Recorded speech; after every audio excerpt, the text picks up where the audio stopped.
Praise the lord. దేవునికి స్తోత్రం. ప్రియులారా, పరిశుద్ధ గ్రంథంలో పేతురు రాసిన మొదటి పత్రిక 5వ అధ్యాయము 8వ వచనము మనము చదువుదాం.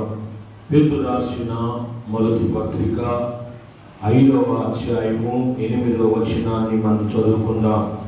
చదవండి. పేతురు రాసిన మొదటి పత్రిక 5వ అధ్యాయం 8వ వచనం.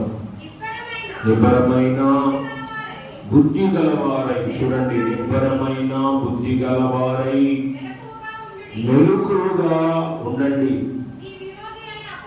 అదుగో మీ విరోధి అయిన అపవాది గర్జించు సింహము వలె ఎవరిని మృంగుదునాని వెదుగుచు తిరుగుచున్నాడు అని రాశాడు పేతురు. పిల్లల ప్రార్థన చేసుకుందాం. ఆ తర్వాత కొద్ది నిమిషాలు దేవుని యొక్క వాక్యాన్ని విందాం.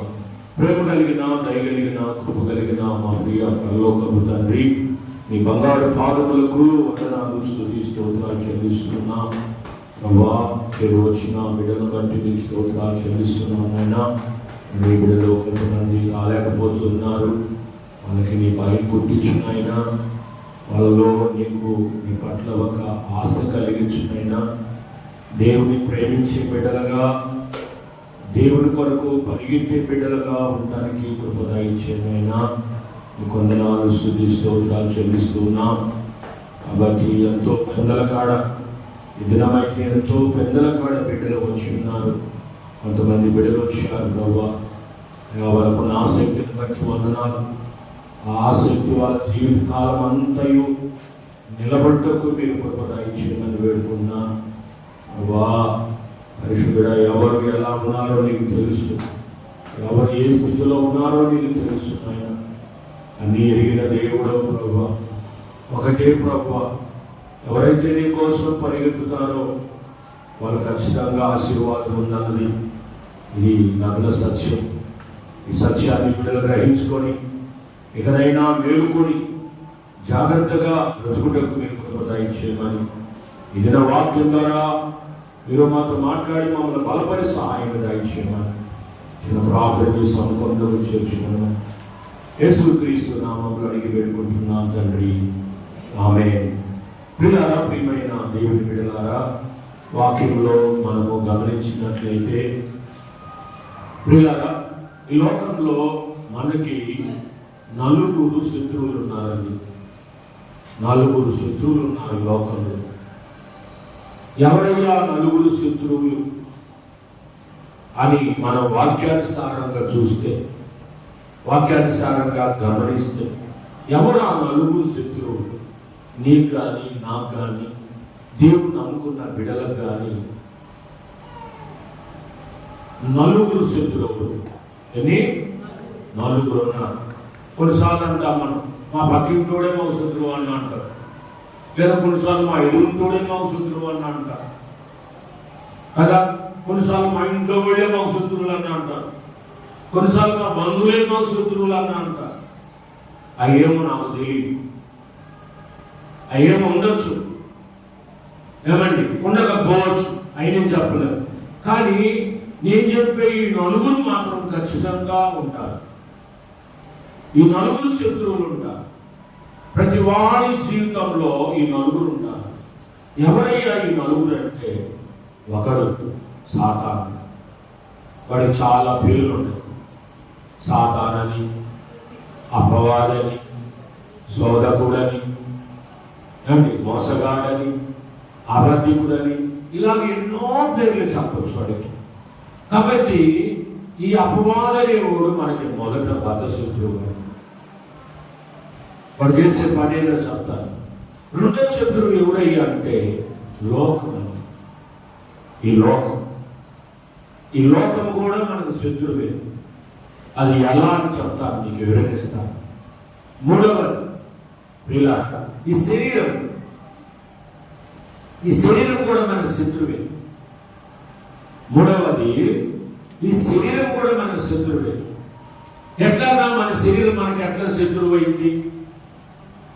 లోకం మనకి ఎట్లా శత్రువు అయింది? సాతాను అంటే కొద్ది గొప్ప వాక్యము కొన్ని సంవత్సరాలు చెడ్డాం కానీ వాడి సంగతి ఏందో మాకు తెలుసు కాబట్టి వాడి శత్రువు అంటే నమ్ముతాము, లోకం శత్రువు అంటే ఎట్ట నమ్ముతాము, శరీరం శత్రువు అంటే ఎట్ట నమ్ముతాము అని అనుకోవచ్చు. అది శరీరం కూడా శత్రువే, అది ఎట్లాగో మీరు చెప్తా. నాలుగవది దుర్బోధకులు. నాలుగో శత్రువులు ఎవరయ్యా అంటే దుర్బోధకులు. అంటే దుర్బోధకులు అంటే తప్పుడు బోధ చెప్పేవారు, తప్పుడు బోధ అందించేవారు. వీళ్ళు కూడా శత్రువులే, వీళ్ళు కూడా శత్రువులే. ఎందుకంటే అది నేను చెప్తాను. ఎందుకంటే ఆ దుర్బోధకులు ఎలా శత్రువులు అవుతారయ్యా అంటే వాళ్ళు చెప్పే బోధ వలన విశ్వాస భ్రష్టులు అవుతారు. అప్పుడు శత్రువే కదా, వాడు మంచి బోధ చేయడు. ఎలాంటి బోధ చేస్తాడో నేను చెప్తాను, తర్వాత నీకు వివరంగా చెప్పుకుంటాను. కానీ ఈ నలుగురు శత్రువులు. అయితే ఈ నలుగురు జయించే జయ జీవితం మనకు లేదా అని మీరు అడగవచ్చు. అన్నా, శాతాన్ని జయించలేమా, లోకాన్ని జయించలేమా, శరీరాన్ని జయించలేమా, దుర్బోధనలు జయించలేమా అని అంటే జయించవచ్చు. దానికి కూడా మీకు కారణాలు చూపిస్తారు, జయించడానికి సూత్రాలు చెప్తారు. ఈ చేస్తే వాటి 4 మనము జయించవచ్చు. కాబట్టి అయితే 4 ఏంటి అంటే సాతాను. అదిగో రాశాడు, పేతురు రాశాడు తన పత్రికలో ఇతని గురించి రాశాడు. ఏమని రాశాడంటే, మీ విరోధి అయిన అపవాది. చూడండి, మీ విరోధి లేదా నా విరోధి, మన విరోధి, లోకంలో మనందరికీ విరోధి, దేవుని బిడ్డలకు విరోధి. వీడు మిత్రుడు కాదు, స్నేహితుడు కాదు. ప్రియులారా, ఎవరి వీడు? విరోధి, శత్రువు. విరోధి అంట, శత్రువు అంట. ఏంటి వీడు చేస్తున్న పని? ఈ శత్రువు చేస్తున్న పని, ఈ విరోధి చేస్తున్న పని, ఏమండి సైతాన్ చేస్తున్న పని ఏమిటో వాక్యంలో చెప్తున్నాడు. చూడండి, ఈ విరోధైన అపవాది గర్జించు సింహం వలె. ఎట్లంట? గర్జించు సింహం. మామూలు సింహం కాదు. యేసుక్రీస్తు వారికి కూడా కొదమ సింహం అని పేరుంది కదా, తెలుసా? యోధా గోత్రపు కొదమ సింహం అని. కాబట్టి వీరు కూడా ఏ సింహం అంటాడు? గర్జిస్తాడంట. వాడు ఎవరి మీద గర్జిస్తాడు? లోకస్తుల మీద కాదు, నీ మీద వాడు గర్జన చేస్తున్నాడు, నిన్ను గర్జిస్తున్నాడు. వాడు అంటే నిన్ను భయపెడుతున్నాడు. వాడు గర్జించడం అంటే భయపెట్టడం. అందుకే నీ విరోధమైన అపవాది ఏం చేస్తున్నాడు, నీ శత్రువు ఏం చేస్తున్నాడంటే నీ మీద గర్జన చేస్తున్నాడు, నిన్ను గర్జిస్తున్నాడు. అంటే నిన్ను భయపెడుతున్నాడు. వాడు నిన్ను భయపెడుతున్నాడు. చాలా మంది అంటున్నారు, ఏమని? భయమేస్తుందన్నా అంటారు. ఆ భయం ఎవరు కలిగిస్తున్నాడంటే మన శత్రువు అనేటువంటి అపవాది సైతాను కలిగిస్తున్నాడు. అందుకే పేతురు రాశాడు, మీ విరోధమైనటువంటి అపవాది గర్జించు సింహము వలె. ఇదిగో వాడి పని చూడండి, ఎవరిని మృంగుదునా దాన్నే పట్టుకోబాకండి. ఆ ఒక్క మాటే కాదు, దేవుని పిల్లలకి తెలివి ఉండాలా, జ్ఞానం ఉండాలా. ఎవరిని మృంగుదునా, ఎవరిని నాశనం చేదునా, ఎవరిని పడగొడుదునా. ఏమండి, వాడి పని నిన్నెప్పుడెప్పుడు పడగొట్టాలని, నిన్నెప్పుడెప్పుడు నాశనం చేయాలని, నిన్నెప్పుడెప్పుడు మిండి వేయాలని. చూడండి, వాడి పని నిన్నెప్పుడెప్పుడు భ్రష్టుని చేయాలని, దేవునికి దూరం చేయాలని. వాడి ప్లాను, వాడి పని, అదే వాడి పని. అందుకే పేతురు చెప్తున్నాడు, వాడిని ఎవరిని మింగుదునా అని వెతుకుచూ. ఎవరు బలహీనం ఉంటే వాడు పట్టుకుంటాడు. మనందరినీ చూస్తారు సంఘంలో. మనలో ఎవరు బలహీనం ఉంటారో వాళ్ళు పట్టుకుంటాడు.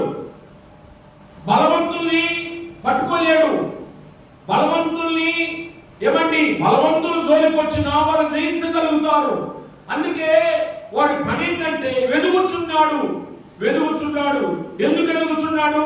నీకు ఆశీర్వాదం ఇవ్వాలని కాదు, నీకేదో బహుమానం ఇయ్యాలని కాదు, నిన్ను దేవునికి దూరం చేయాలంతే వాడి పని. బాగా ఎదుగుతున్న నిన్ను, నువ్వు బాగా ఫలిస్తున్న నిన్ను, దేవుళ్ళు ఎదుగుతున్న నిన్ను వాడు ఏం చేస్తాడంటే నీకే కాడికి వాడిని నిన్ను దేవునికి దూరం చేయాలి, భ్రష్టుణ్ణి చెయ్యాలి. ఏమండి? కాబట్టి అందుకే వాడు వెలుగుచూ తిరుగుతున్నాడు. ప్రకటన గ్రంథంలో కూడా రాస్తాడు వాడి గురించి. చూడండి, ప్రకటన గ్రంథము 12వ అధ్యాయము. యోహాను భక్తుడు కూడా, పేతురే కాదు రాసింది, యోహాను భక్తుడు కూడా స్పష్టంగా రాశాడు. ఆయన కూడా అయితే నిదానంగా చదవాలి ఈ మాటలు, నిదానంగా వినాలి ఈ మాటలు. చూడండి, ప్రకటన గ్రంథం 12వ అధ్యాయము 13 నుంచి దాదాపు 13 చదవాలా, 14 చదవాలా, 15, 16, 17 వచనాలు చదవాలి. చదివితే నీకు అర్థమవుతాయి. ఈ వచనాలన్నీ చదివితే వాడు ఏంటా, ఏమండి, వాడు చేసే పని ఏంటా అనేది నీకు స్పష్టంగా అర్థమవుతుంది. ముందు 13వ వచనం చదువుదాం. ప్రకటన గ్రంథం 12వ అధ్యాయం 13వ వచనం. వాడికి పేరు, ఇందాక కొన్ని పేరు చెప్పాను నీకు. ఇంకొక పేరు, ఏం పేరు? ఘట సర్పము. ఏమండి? కాబట్టి ఆనాడు ఒక ప్రశ్న అడగన సంఘాన్ని, అడగనా? చెప్తారా? చాలా తేలికైన ప్రశ్న, చాలా చిన్న ప్రశ్న, 5,000 రూపాయల ప్రశ్న. అవునా? చాలా చిన్న ప్రశ్న. ఇదివరకు టీవీలో వచ్చేది 1 కోటి రూపాయల ప్రశ్న అని, 50,000 రూపాయల ప్రశ్న అని. చిన్న ప్రశ్నమా? ఒక ప్రోగ్రామ్ వచ్చేది టీవీలో. అప్పుడు చూసేవాళ్ళు జాగ్రత్తగా, దానికి చాలా మంది పాల్గొనేవాళ్ళు. వాళ్ళు క్వశ్చన్ అడుగుతుంటే నేను అప్పుడప్పుడు చూసినప్పుడు ఆ ప్రోగ్రామ్ ఆ ప్రశ్నలన్నీ నాకు తెలిసేవి. అప్పుడు నా మాట నేను పోయి చెప్పుకుంటే బాగుండేది అనిపించింది కొన్నిసార్లు. ప్రభుత్వం నీకెందుకు అన్నట్లు అయితే. కనుక దేవుని మిగిలారా చిన్న ప్రశ్న. ఎందుకంటే ఇక్కడ ఘట సర్పం అన్నాడు యోహాను భక్తుడు. ఆ ఘట సర్పం అని రాశాడు. ఏమండి? ఆదాము అవ్వలు ఇద్దరు ఏమవుతారు? చెప్పండి గట్టిగా. అమ్మ కొడుకు గారుగా వాడు చెప్పినట్టు, అపాసుడు చెప్పినట్టు అమ్మ కొడుకు కాదు, భార్యాభర్తలు కదా. ఈ భార్యాభర్తల్లో ప్రియులారా అపవాదిని ఎవరిని మోసం చేశాడు? అవ్వని మోసం చేశాడు. ఏ రూపంలో వచ్చి మోసం చేశాడు? అయితే గుర్తుంది, మీకు గుర్తుంది. ఏ రూపంలో వచ్చాడు? సర్పరూపంలో వచ్చాడు. సర్పరూపంలో వచ్చి మాట్లాడాడు, అమ్మతో మాట్లాడాడు. ఏం మాట్లాడాయి నాకు అనవసరం. ఆమెను ఎట్లా పడగొట్టాడో మీకు తెలుసు.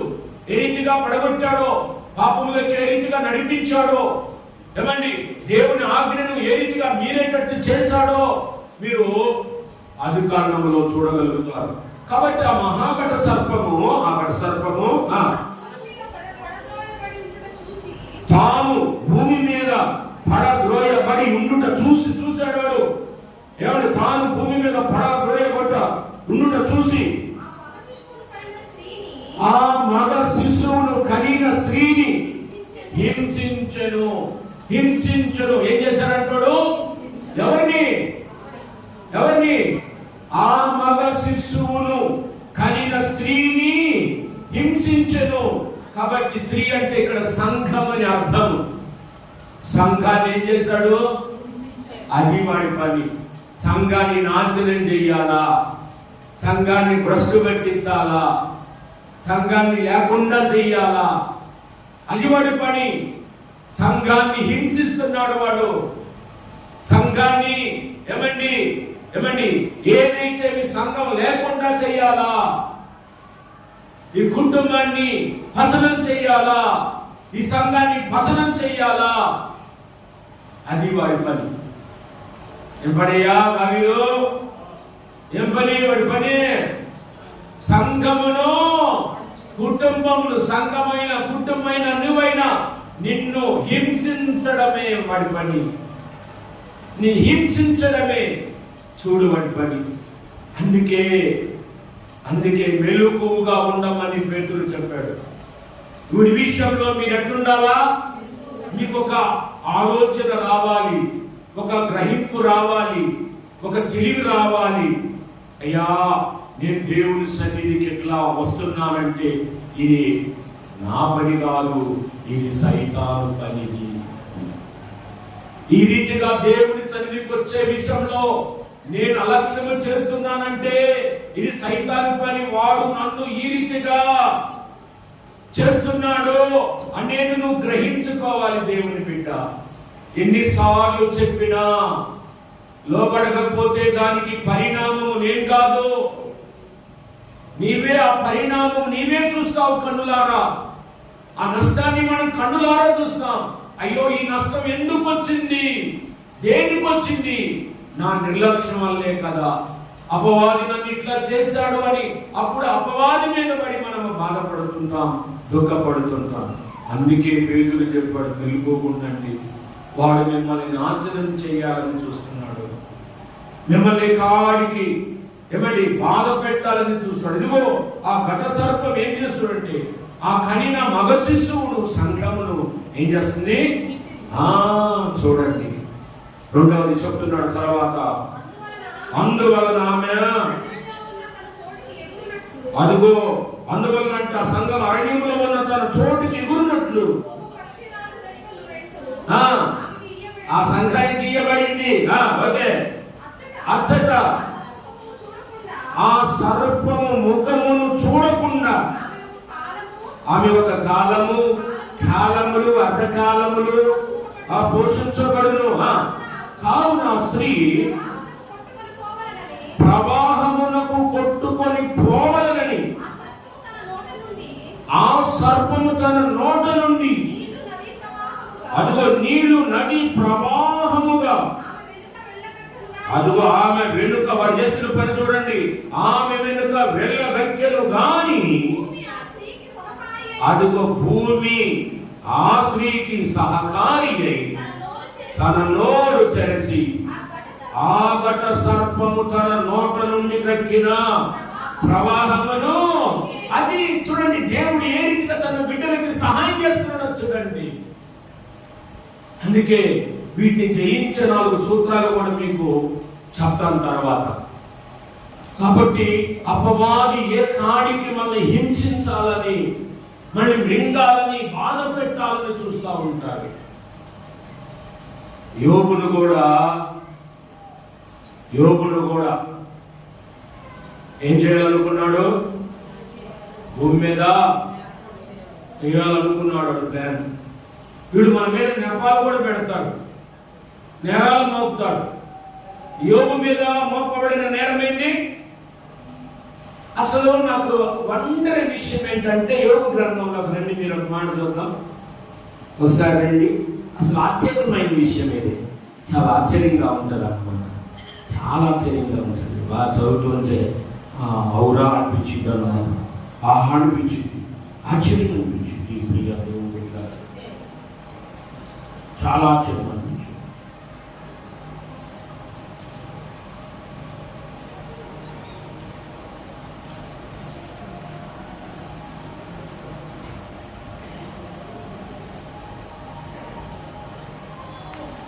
చూడండి ప్రియ దేవుని పిల్లలారా, యోబు గ్రంథం మొదటి అధ్యాయంలో